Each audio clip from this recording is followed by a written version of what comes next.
I hadn't had to use Benadryl I hadn't used them at all up until 2 or 3 years ago when I had a urinary problem.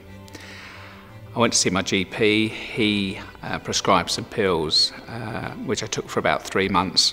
They didn't work, so he suggested that I see a consultant, and the waiting list for a consultant would be 3 months, or that's what the appointment came through for 3 months. So I contacted Benadryl, and they right away gave me authorisation to go and have a private consultation because the 3 months was too long. So I had the operation, had a fantastic experience at Benadryl when I went into the hospital. It's clean, tidy stuff, so friendly, helpful.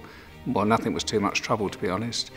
When I came out of the hospital on my post-op consultation, it was discovered that I'd got prostate cancer.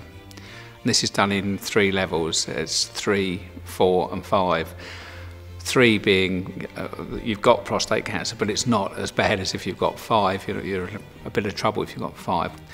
And it was suggested that I should see an oncologist as soon as possible, as Benadryl didn't treat cancer patients, but my consultant would forward me on to an oncologist. I got an appointment very, very quickly.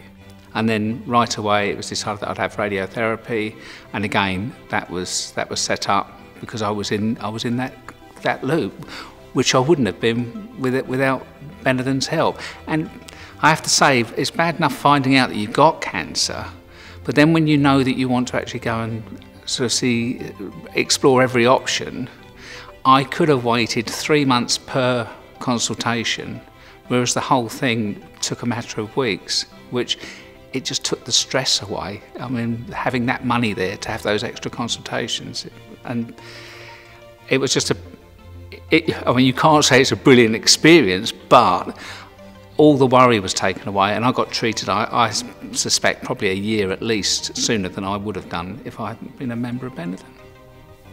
Without Benadryl, and with the class 4 cancer that I had, it would have never been found until maybe too late. So I actually feel as though Benadryl saved my life, and I honestly believe that.